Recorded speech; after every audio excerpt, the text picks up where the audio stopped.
Bismillahirrahmanirrahim. Assalamualaikum warahmatullahi wabarakatuh. Kenalkan, nama saya Muhammad Fakil Amin dengan NIM 2014040038. Pada video kali ini saya akan memenuhi tugas akhir semester dengan mata kuliah evaluasi pembelajaran matematika dengan dosen pengampu Ibu Dita Putri Utami MPD.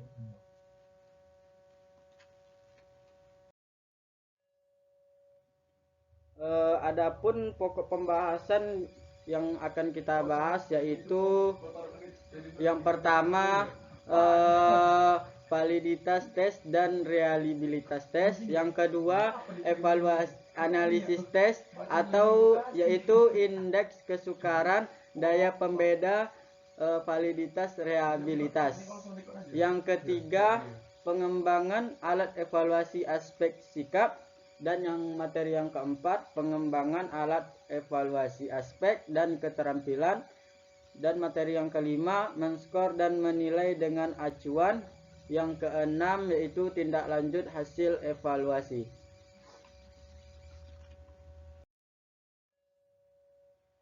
Masuk kita pada materi yang pertama yaitu validitas tes dan reliabilitas tes. Adapun pengertian validitas tes yang dimana yang berasal dari kata validity yang berarti sejauh mana ketepatan dan kecermatan suatu alat ukur dalam melakukan fungsi ukurnya. Konsep validitas tes dapat dibedakan atas 3 macam, yaitu validitas isi, validitas konstruk, dan validitas empiris.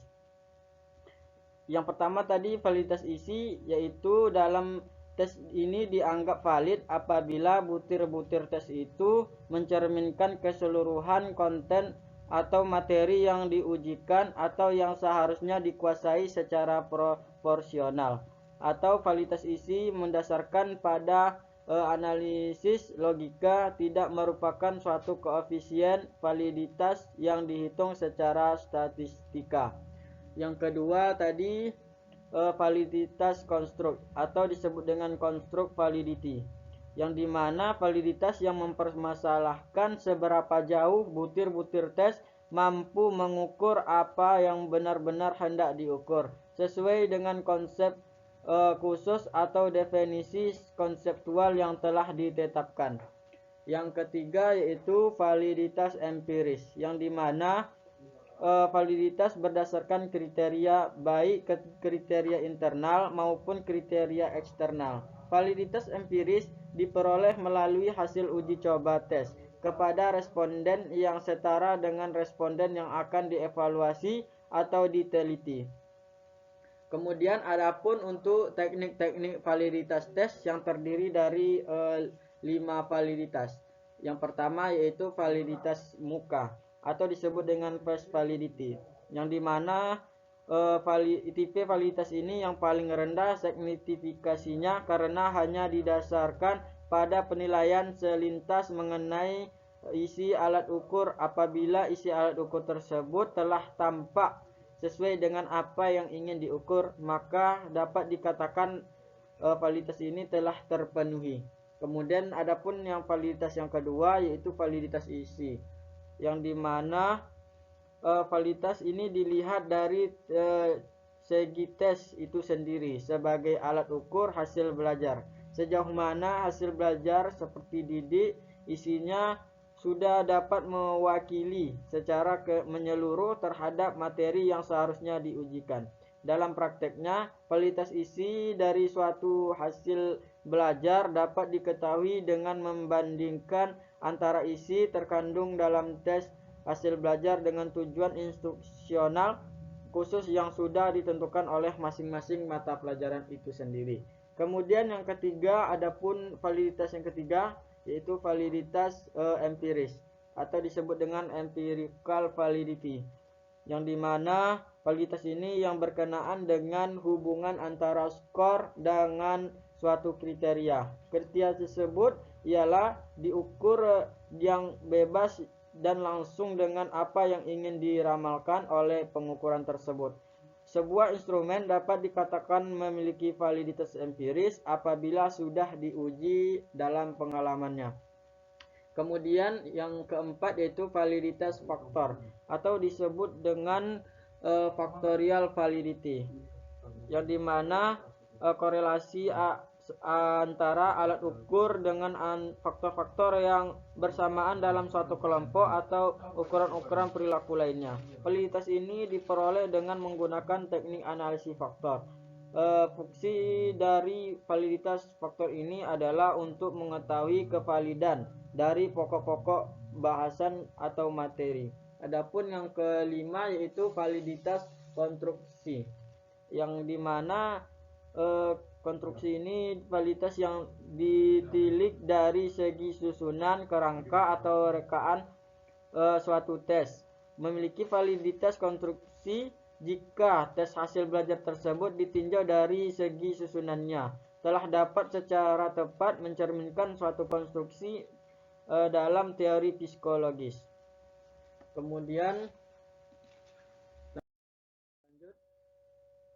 yaitu yang C-nya faktor-faktor mempengaruhi validity. Ada banyak faktor yang dapat mempengaruhi hasil suatu evaluasi menyimpang dari keadaan yang sebenarnya. Untuk suatu penggunaan yang dimaksud, beberapa diantaranya adalah berasal dari dalam evaluasi itu sendiri. Adapun untuk faktor-faktor mempengaruhi validitas ini terdiri dari beberapa macam. Yang pertama yaitu petunjuk yang tidak jelas, kemudian pembendaharaan kata dan struktur kalimat yang sukar, yang ketiga penyusunan soal yang kurang baik, yang keempat kekaburan, kemudian derajat kesukaran soal yang tidak cocok, materi tes tidak referensitif, kemudian pengaturan soal yang kurang tepat, dan yang terakhir pola jawaban yang dapat diidentifikasi. Masuk kita ke bagian yang D-nya, yaitu mengukur validitas suatu tes. Ada beberapa teknik. Yang pertama yaitu teknik korelasi produk momen, yang dimana korelasi produk momen ini dengan ada beberapa tipe macam. Yang pertama tadi korelasi produk momen dengan simpangan, yaitu dengan rumusnya R X Y sama dengan sigma RY per akar sigma X pangkat 2 dikali sigma Y pangkat 2 dengan simpangan, yaitu dapat dijelaskan yaitu R X Y nya itu koefisien korelasi antara variabel X dan variabel Y. Kemudian sigma X Y itu merupakan jumlah perkalian antara variabel X dan variabel Y. Kemudian sigma X kuadrat merupakan jumlah dari kuadrat nilai X, dan sigma X dan sigma Y kuadrat merupakan jumlah dari kuadrat nilai Y. Dan sigma X pangkat 2 yaitu jumlah nilai X kemudian dikuadratkan. Kemudian yang terakhir yaitu sigma Y pangkat 2 yaitu jumlah alat Y kemudian dikuadratkan. Untuk mengimplementasikan tingkat validitas, maka koefisien korelasi dikategorikan pada kriteria sebagai berikut, di mana kriteria validitas instrumen tes itu yang dimana dapat dilihat di tabel itu nilai R-nya ada beberapa macam. Di situ bisa teman-teman lihat dan penonton lihat. Kemudian ada juga interpresentasinya. Di situ ada tingkatnya, yaitu sangat baik atau tinggi atau cukup, rendah dan sangat rendah. Kita lanjut. Kita lanjut ke contoh korelasi produk momen dengan simpangan, yang dimana kita contoh di situ ada beberapa orang yang terdiri dari 10 orang. Di tabel itu kita masuk contohnya. Yang pertama itu tadi ada Nadia, namanya ada berapa orang, 10. Kemudian di tabel itu ada X, ada Y, ada X bar, ada Y bar, dan X kuadrat, Y kuadrat, dan XY. Di situ kita masuk ke contohnya, yang dimana kita contohkan si Nadia, ya dimana X bar dikurang sigma X di per N dikurang yang dimana X-nya itu 65,0 per 10-nya itu terdapat dari banyaknya orang yaitu 10 dikurang dengan 6,5, maka dapatlah hasil dengan 6,5. Kemudian untuk mencari Y-nya itu Y bar dikurang Y per N, yang dimana Y si Nadia tadi 63,8 per 10-nya terdiri dari 10 orang, maka dapatlah hasil 6,38 dibulatkan menjadi 6,4. Itu merupakan X sama dengan X dikurang X bar, itu rumus untuk mencari X. Kemudian Y-nya sama dengan Y dikurang Y bar. Kemudian kemudian selanjutnya RXY sama dengan sigma XY per akar dari sigma X kuadrat dikali sigma X kuadrat. Itu merupakan rumusnya. Kita masukkan nilai tadi, kemudian maka dapatlah hasilnya dengan 0,748. Kemudian kita masuk yang B-nya, korelasi produk momen dengan angka kasar, yang dimana rumusnya RXY sama dengan N sigma XY dikurang dikali sigma X dikali sigma Y per akar dari N sigma X kuadrat dikurang sigma X kuadrat dikali N sigma Y kuadrat dikurang sigma Y kuadrat.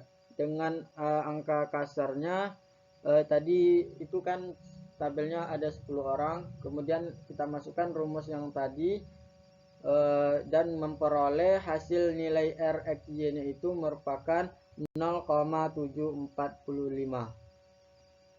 Kita lanjut. Kita lanjut ke bagian yang E, yaitu pengertian reliabilitas tes.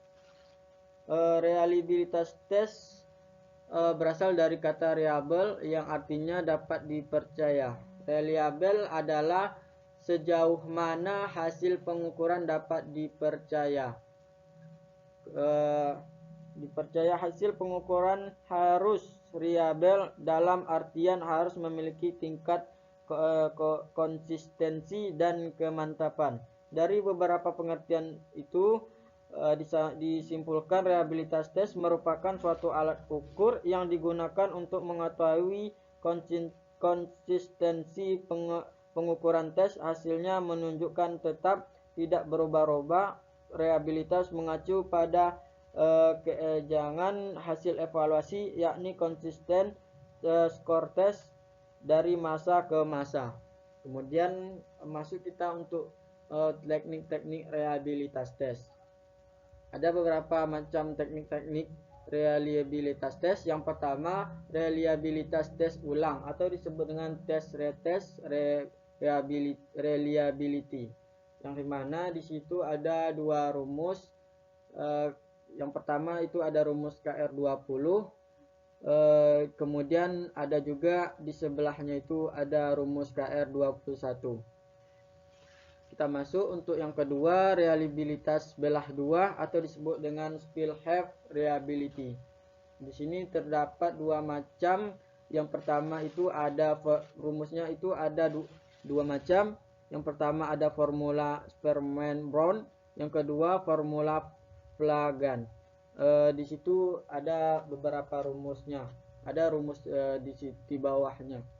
Kita lanjut. Masuk kita yang ketiga dari reliabilitas tadi, yaitu reliabilitas koefisien alfa. Di situ ada rumus untuk reliabilitas koefisien alfa. Kemudian kita masuk ke faktor-faktor yang mempengaruhi reliabilitas. Menurut Soekardi tahun 2008 halaman 51-52 di buku tersebut, koefisien reliabilitas dipengaruhi oleh waktu penyelenggaraan tes retest. Kemudian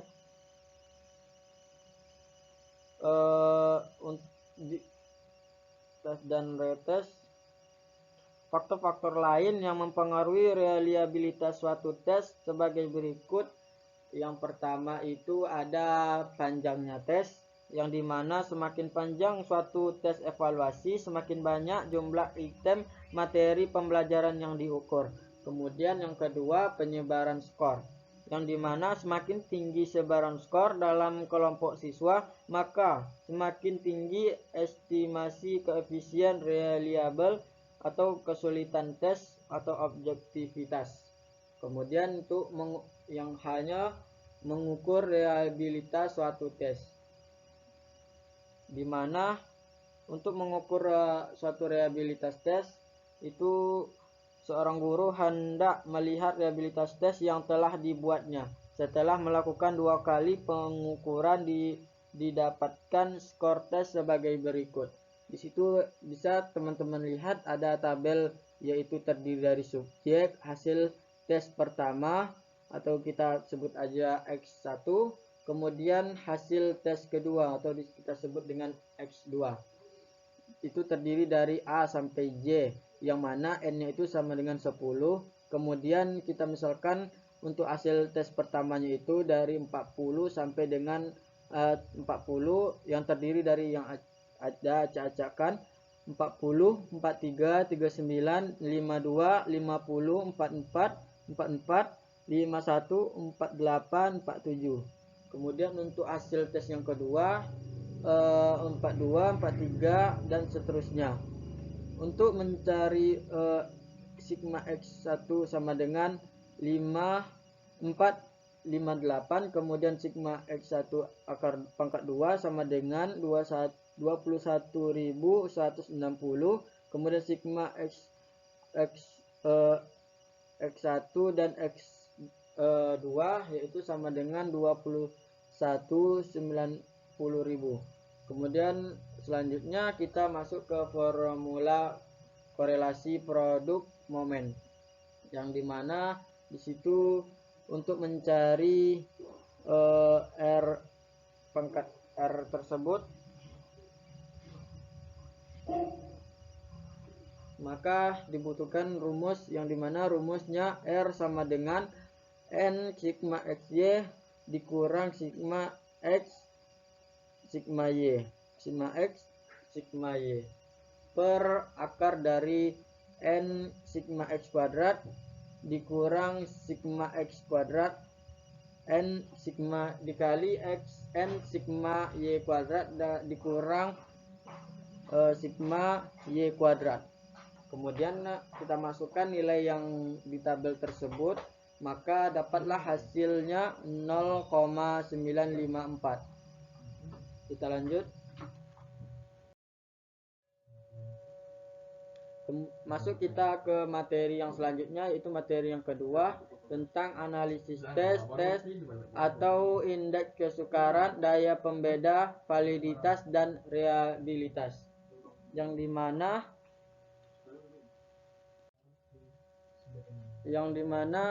A. Validitas merupakan produk dari validitas.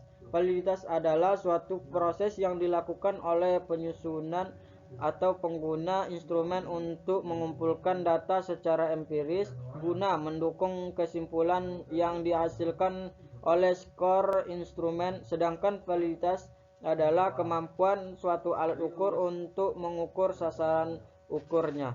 Suatu alat ukur disebut memiliki validitas apabila alat ukur tersebut isinya layak mengukur objek yang harusnya diukur dan sesuai dengan kriteria tertentu.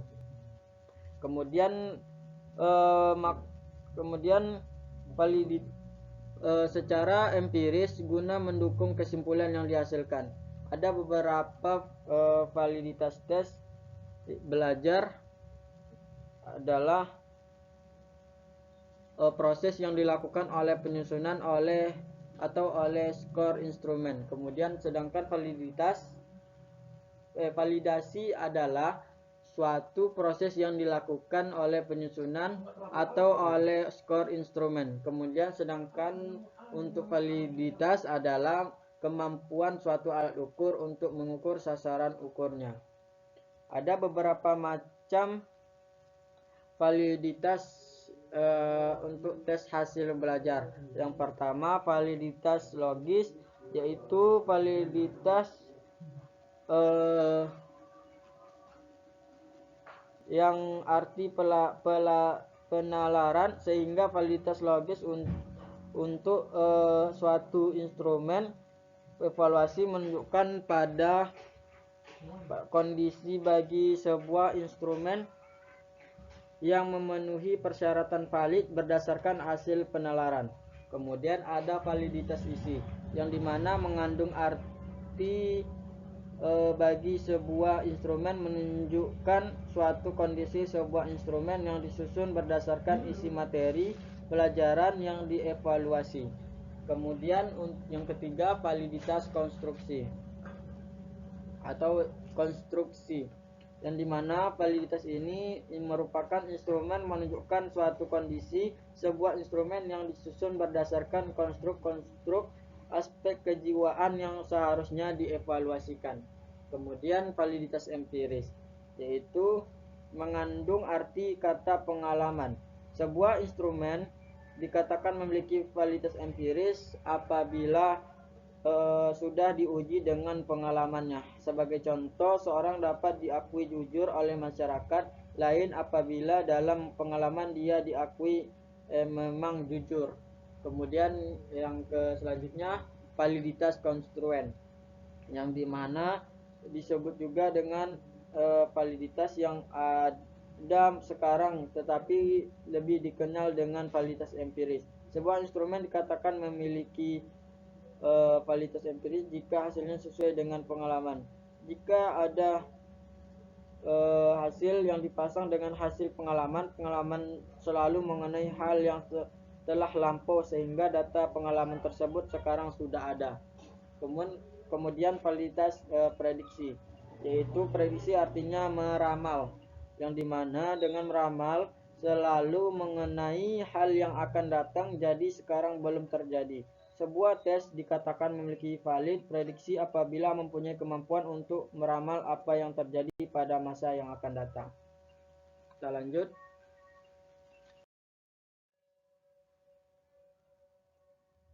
Kita lanjut ke rumus untuk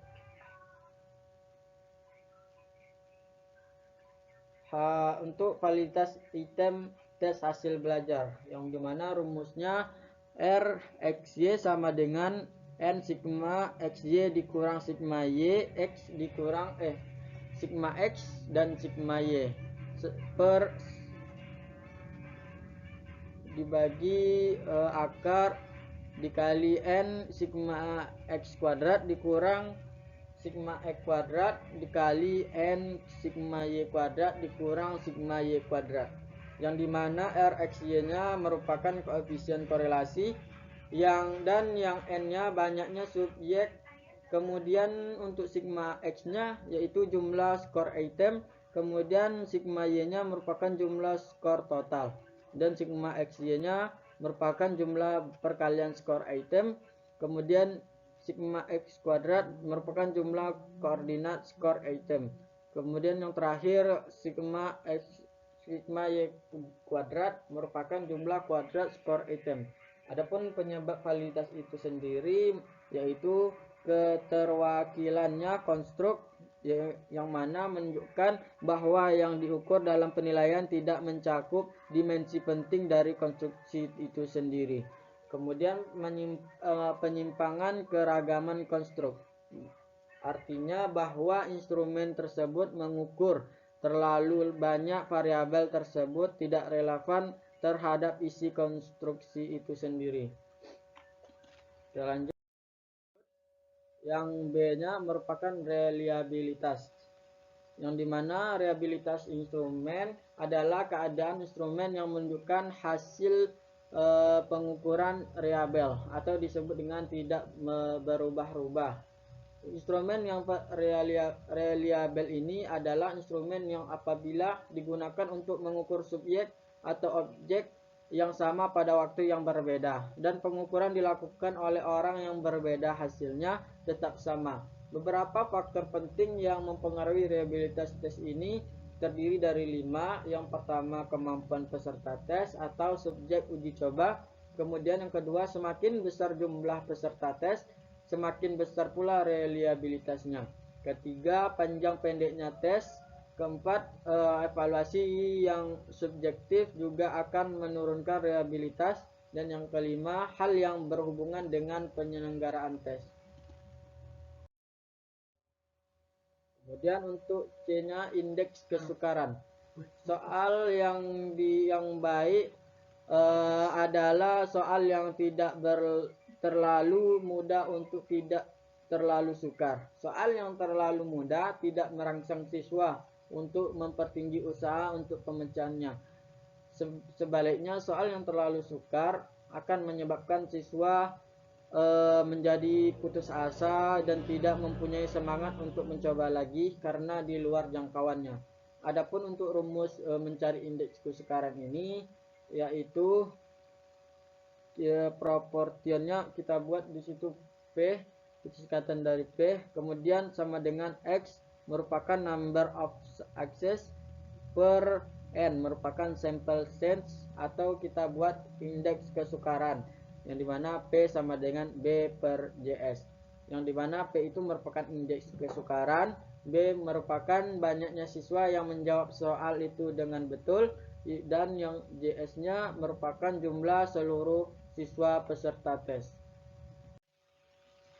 Kita lanjut,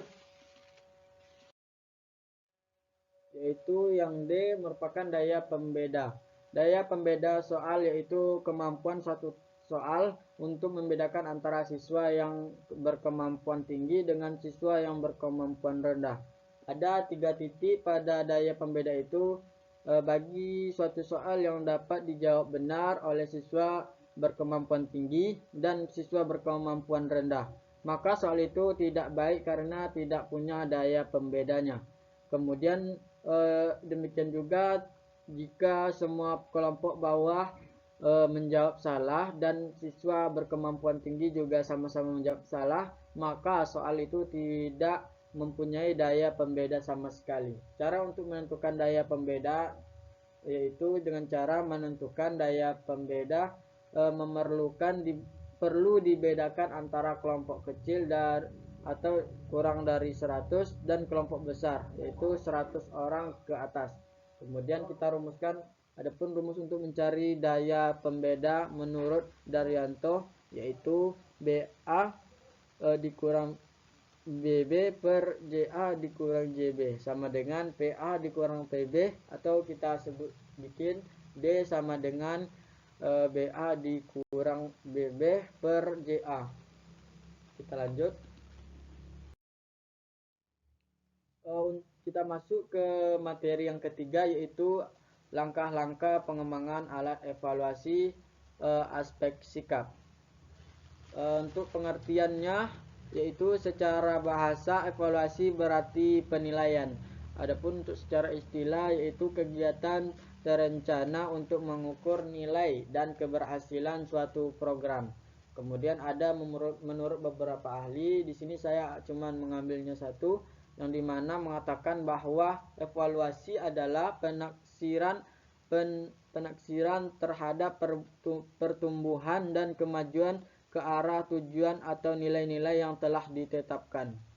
Kemudian adapun pengertian secara sikap yaitu secara bahasa, sikap berarti pernyataan evaluatif terhadap objek, orang atau peristiwa. Adapun untuk secara istilah itu sendiri, yang dimana sikap yaitu kecenderungan mental seseorang yang bertanggung jawab atas cara dia berpikir atau merasakan seseorang atau sesuatu itu. Adapun menurut ahli Sarwono ialah sikap adalah istilah yang mencerminkan rasa senang, tidak senang atau perasaan biasa-biasa saja atau netral dari seseorang terhadap sesuatu itu sendiri. Dari beberapa pernyataan tadi dapat kita simpulkan bahwasanya evaluasi sikap adalah upaya yang sistematis untuk mengukur tingkat belajar siswa telah dijalani berkaitan dengan kecenderungan untuk bertindak, berpikir, berpersepsi dalam menghadapi objek, ide, suatu, dan nilai yang meliputi aspek efektif, kognitif, maupun kognitif. Kita lanjut. Yang B-nya merupakan kategori penilaian sikap. Ada beberapa jenis kategori ranah afektif ini, antara lain yang pertama yaitu receiving atau disebut dengan attending yaitu kepekaan dalam menerima rangsangan stimulus yang dapat datang dari luar, yaitu peserta didik dibina agar mereka mau menerima nilai-nilai yang diajarkan kepada mereka, seperti pengajaran tentang arti pentingnya disiplin. Kemudian yang kedua yaitu responding, yang dimana reaksi yang diberikan oleh seorang terhadap stimulasi yang dari luar, yaitu peserta didik setelah diberikan stimulus sehingga peserta didik keinginan untuk lebih mempelajarinya dan mengalih lagi pengajaran yang telah didapat. Kemudian yang ketiga yaitu valuing, yang itu berkenaan dengan nilai yang kepercayaan terhadap stimulus. Kemudian yang keempat organisasi, yaitu pengembangan nilai di dalam satu sistem organisasi, termasuk hubungan satu nilai dengan nilai yang lainnya. Yang terakhir itu karakteristik nilai atau internalisasi nilai, yaitu keterpaduan semua sistem nilai yang telah dimiliki seseorang yang mempengaruhi pola kepribadian dan tingkah lakunya. Yang selanjutnya untuk penyusunan instrumen afektif. Ada beberapa ahli yang berpendapat, di sini saya mencontohkan satu saja, yang dimana Anderson tahun 1981 dalam Gabelnya tahun 1986 yang terdiri dari A. Pendekatan domain reference dan B-nya pendekatan mapping synthesis. Di situ ada tabel langkah pengembangan sebuah definisi operasional untuk nilai terhadap mata pelajaran sekolah. Kita lihat tabelnya. Nah, ini merupakan tabel yang pertama terdiri dari aktivitas, target, kata kerja, kata sifat, dan kategori. Di situ ada aktivitasnya terdiri dari 4 buah, target yang mana mengidentifikasikan ranah untuk sikap terhadap mata pelajaran. Untuk targetnya mata pelajaran sekolah, dan kata kerjanya yaitu mengapresiasikan perasaan. Kemudian yang kedua menghasilkan contoh dari ranah sikap terhadap mata pelajaran sekolah. Yang ketiga memilih sebuah contoh untuk masing-masing ranah. Yang keempat membuat pernyataan itu sendiri. Kita lanjut. Yang kelima dari aktivitas tadi mengembangkan perubahan pernyataan. Yang keenam memilih contoh yang lain dari ranah sikap. Yang ketujuh membuat pernyataan, dan yang terakhir mengembangkan perubahan. Di situ bisa teman-teman lihat dari targetnya, kata kerjanya, kata sifat petunjuknya, dan terakhir kategori teorinya.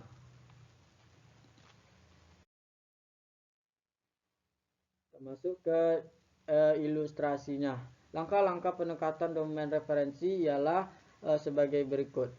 Langkah-langkahnya yang pertama yaitu mengidentifikasi target dari ranah efektif yang akan diukur. Kemudian mendaftarkan kata kerja dan kata sifat yang dapat digunakan untuk kategori yang dipilih sebelumnya. Kemudian salah satu contoh dari masing-masing ranah dipilih, yang kemudian merincikan pernyataan berdasarkan langkah ketiga. Yang terakhir mengembangkan beberapa pernyataan yang merupakan perubahan kata dari kalimat yang pertama. Di dalam prosedur anomitas yang mungkin Anda pertimbangkan adalah yang pertama yaitu arah, kemudian responden pembatasan, kemudian koleksi. Kemudian adapun untuk skala penilaian ranah afektif, yang pertama yaitu skala Likert. Berikut yang disajikan langkah-langkah yang harus diikuti dalam menyusun skala Likert ini. Yang pertama, pilih variabel afektif yang akan dinilai. Kemudian susun rangkaian pernyataan kesukaran dan ketidaksukaran terkait dengan variabel afektif. Kemudian kita adapun yang skala yang kedua yaitu skala Turner-Test, yang dimana sebelum digunakan harus mengetahui intervalnya jarak setiap skala. Hal inilah yang membutuhkan sedikit usaha untuk membuatnya. Berikut untuk teknik penyusunan skala ini. Yang pertama, buatlah pernyataan sebanyak mungkin yang mewakili seluruh konstruk yang akan diukur. Kemudian item yang sudah dibuat kemudian diisi oleh penulis atau penilai. Kemudian menentukan nilai skalanya, kemudian menilai validitas, kemudian menentukan nilai skala yang valid, dan yang terakhir membuat skala. Skala yang akan disebar terdiri dari dua pilihan jawaban, yaitu ya atau tidak. Kemudian skala yang ketiga yaitu skala semantis differential, dan yang keempat skala variabel.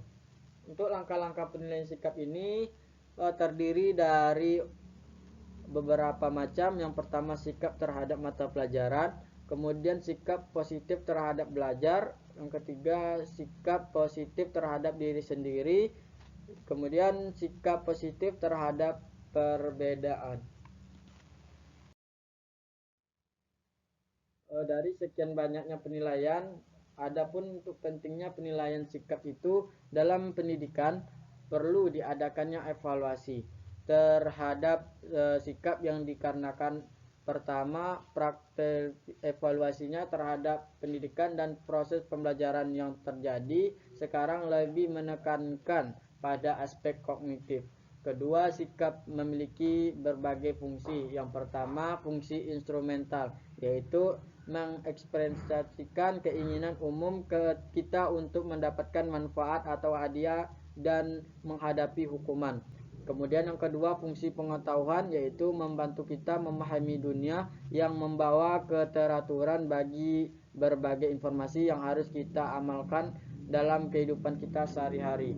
Kemudian yang ketiga, fungsi nilai ekspresif, yaitu mengapresiasikan nilai-nilai kita atau mencerminkan diri kita. Kemudian fungsi pertahanan ego, yang dimana melindungi kita dari kecemasan atau ancaman bagi harga diri kita. Kemudian untuk fungsi penyesuaian sikap, yaitu membantu kita merasa jadi bagian dari komunitas itu sendiri. Kemudian untuk sikap yang dievaluasikan terhadap peserta didik terdiri dari 4 sikap. Yang pertama, sikap terhadap mata pelajaran, sikap terhadap SKKD, dan indikator pembelajaran, yaitu sikap yang ditunjukkan siswa dari sikap positif dan negatif, menerima atau menolaknya. Kemudian sikap terhadap guru pengajar, dan yang terakhir sikap terhadap proses pembelajaran itu sendiri. Termasuk materi yang keempat yaitu pengembangan alat evaluasi aspek keterampilan.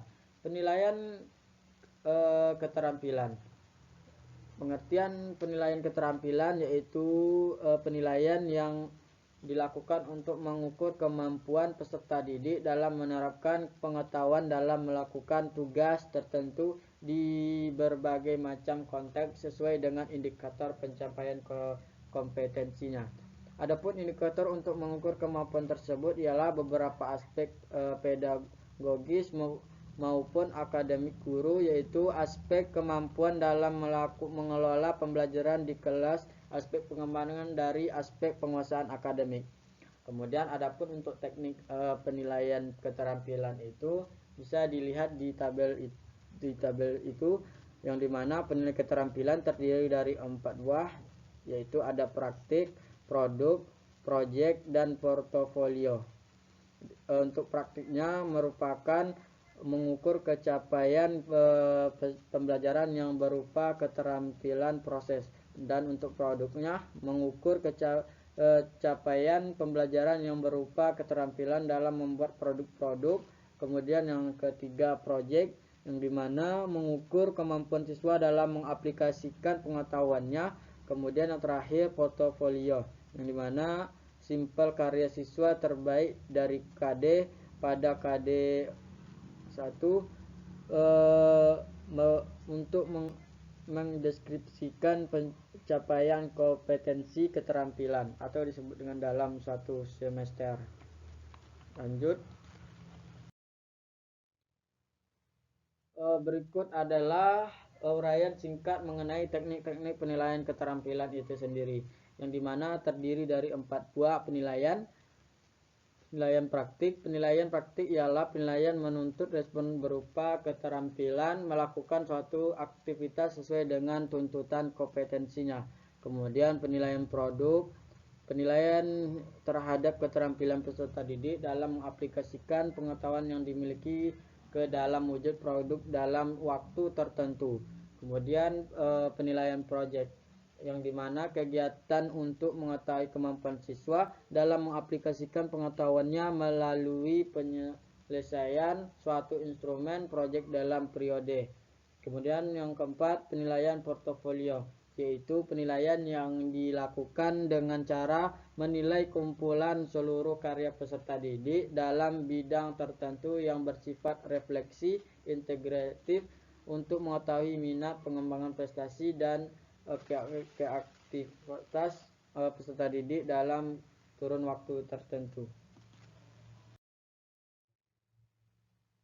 Kemudian tahap-tahap penilaian keterampilan, yaitu perencanaan penilaian praktik, yaitu langkah-langkah perencanaan praktik terdiri dari 6 penyusunan.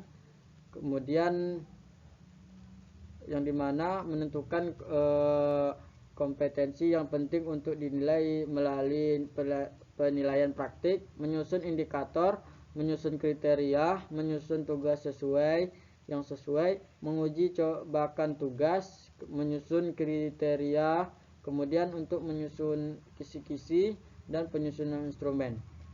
Instrumen yang digunakan dalam penilaian itu sendiri antara lain kriteria tugas, kriteria lembar penilaian produk, dan kriteria rubrik.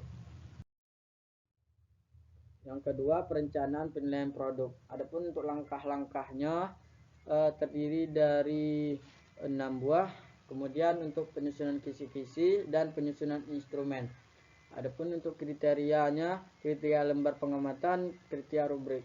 Di situ bisa teman-teman lihat di tabel itu untuk mengetahui kriteria tugas dan selanjutnya.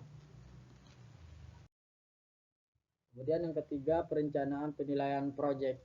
Untuk langkah-langkahnya terdiri dari 7 buah. Kemudian penyusunan kisi-kisi penilaian proyek, dan instrumen yang digunakan dalam penilaian proyek harus memenuhi kriteria tertentu, yaitu sama seperti yang tadi, kriteria tugas, kriteria lembar penilaian proyek, dan kriteria rubrik. Kemudian untuk pengelolaan hasil penilaian keterampilan. Nilai keterampilan diperoleh dari hasil penilaian praktik, produk, project, dan portofolio. Hasil penilaian dengan teknik praktik dan proyek rata-rata untuk memperoleh nilai akhir keterampilan pada setiap mata pelajaran. Cara untuk penulisan pencapaian keterampilan itu pada rapor menggunakan angka pada skala 0 sampai dengan 100 dan deskripsi. Nilai akhir semester diberikan predikat dengan ketentuan sangat baik atau kita bilang dengan A. A itu merupakan nilai dari 86 sampai dengan 100. Kemudian nilai untuk B-nya 71 sampai dengan 85. Untuk nilai cukupnya 56 sampai dengan 70. Untuk nilai kurangnya merupakan kecil sama dengan 55. Di situ ada contohnya untuk pengelolaan nilai keterampilan. Bisa teman-teman lihat. Kemudian kita masuk ke materi yang kelima, yaitu men-skor dan menilai penilaian dengan norma yang kriteria referensi serta menentukan batasnya. Yaitu men-skor dan menilai. Yang pertama yaitu men-skor, ialah skor adalah hasil pekerjaan yang diperoleh dengan sejumlah angka-angka bagi setiap butir dari sebuah tes yang telah dijawab betul oleh siswa dengan memperhitungkan bobot jawaban betulnya. Kemudian menilai ialah angka ubah dari skor dengan menggunakan acuan tertentu serta disesuaikan pengaturannya dengan standar tertentu. Kemudian untuk pembeda skor dengan penilai yaitu untuk penskorannya perhatian untuk ditunjukkan kepada kecermatan dan kemantapan. Sedangkan untuk penilaian yaitu perhatian utama ditunjukkan kepada validitas dan kegunaannya. Di samping itu penyusunan dan pelaksanaan tes itu sendiri atau men-skor dan menilai merupakan pekerjaan untuk menuntut ketekunan yang luar biasa dari penilaian dan ditambah dengan kebijakan-kebijakan tertentu. Selanjutnya secara rinci untuk skor dapat dibedakan menjadi 3 macam, yaitu skor yang diperoleh, skor sebenarnya, dan skor kesalahan. Untuk skor yang diperoleh yaitu skor sebenarnya ada tiga macam men-skor, yaitu pembantu menentukan jawaban yang benar disebut kunci jawaban. Kemudian pembantu yaitu menyeleksi jawaban yang benar dan yang salah disebut dengan kunci scoring. Kemudian yang terakhir pembantu menentukan angka disebut dengan pedoman nilai. Kemudian yang B-nya menilai dengan acuan, yaitu yang pertama penilaian acuan norma, yang dimana secara umum menunjukkan di mana peringkat seseorang dalam kelompok yang diikuti tes. Secara singkat dapat dirumuskan bahwa penilaian acuan norma ini yaitu penilaian dilakukan dengan mengacu pada norma kelompok. Adapun beberapa ciri dari penilaian acuan ini yang terdiri dari 4. Yang pertama penilaian acuan normatif. Kemudian penilaian acuan normatif dapat menggunakan kriteria yang bersifat relatif. Yang ketiga, nilai hasil dari penilaian acuan normatif tidak mencerminkan tingkat kemampuannya. Kemudian yang keempat, penilaian acuan normatif memiliki kecenderungan untuk menggunakan rantangan tingkat penguasaan seseorang terhadap kelompoknya. Kemudian untuk menggunakan prinsip-prinsip yang berlaku kepada kurva norma, oleh karena itu penggunaan model pendekatan terdiri dari 2 isyarat. Yang pertama skor nilai terpencar atau dapat dianggap terpencar sesuai dengan pencaran kurva normal. Kemudian yang kedua, jumlah yang dinilai minimal 50 orang atau lebih dari 100 orang dalam arti sampel yang digunakan itu besar. Kemudian terdapat 2 cara di dalam menentukan batas kelulusan, antara lain menetapkan terlebih dahulu jumlah yang diluluskan, kemudian menggunakan data statistik yang terdapat dalam kurva norma yang digunakan nilai rata-ratanya. Kemudian penilaian acuan patokan atau disebut dengan PAP yaitu ada dua pengertian yang terdapat kata itu, yaitu menunjukkan hubungan antara tujuan-tujuan yang bersifat behavioral atau performance atau penampilan dan soal-soal yang dibuatnya. Kemudian menunjukkan spesifikasi ketetapan keterampilan yang dituntut untuk dinyatakan sebagai penguasaan atau misteri. Kemudian untuk ciri-ciri PAP itu sendiri terdiri dari 4 buah dan manfaatnya ada 3 macam. Kita lanjut. Adapun untuk pembeda dari CRT dan NRT ditinjau dari pengembangan tes, yang dimana di situ bisa teman-teman lihat di tabel itu merupakan ada dua, yaitu CRT-nya dan atau PAP atau disebut dengan PAP, kemudian NRT-nya atau kita bilang dengan PAN. Di situ ada pembedanya ada 4. Di situ bisa teman-teman lihat di tabel itu. Kemudian kita lanjut. Persamaan dan pembeda CRT dan NRT. Persamaannya yang terdiri dari 7 buah. Kemudian untuk pembedanya yaitu ada 4 buah. Itu bisa teman-teman lihat untuk persamaan dan pembedaan CRT itu sendiri. Kita masuk ke materi yang ke-6, yaitu tindak lanjut hasil evaluasi.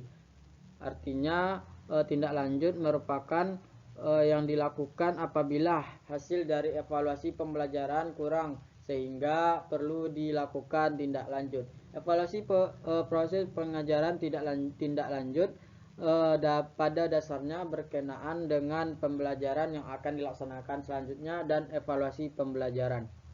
Kemudian untuk kegiatan dalam tindak lanjut evaluasi hasil pembelajaran. Yang pertama itu indeks kelebihan dan kelemahan laporan hasil evaluasi pembelajaran.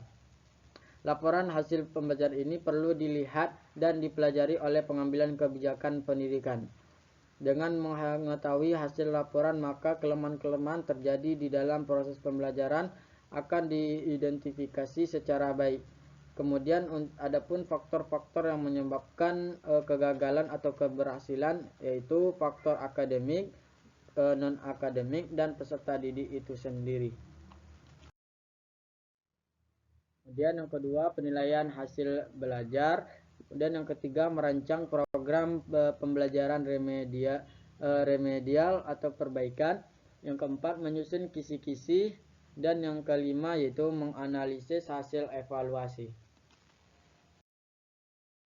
Kemudian untuk contoh tabel spesifikasi hasil analisis hasil tes untuk mata pelajaran matematika itu bisa teman-teman lihat tabel yang saya bikin, yaitu terdiri dari KD, jumlah soal, betul atau dan pencapaian, kemudian penguasaannya berapa dan keterangannya kenapa.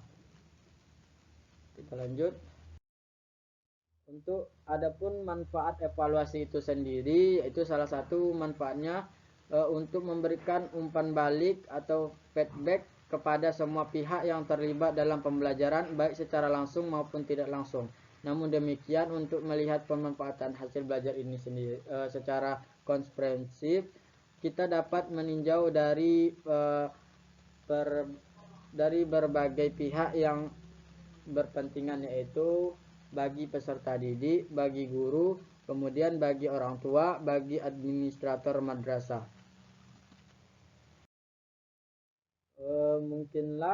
Mungkin hanya itu yang dapat saya sampaikan. Saya akhiri, terima kasih sudah mendengar. Saya akhiri, assalamualaikum warahmatullahi wabarakatuh.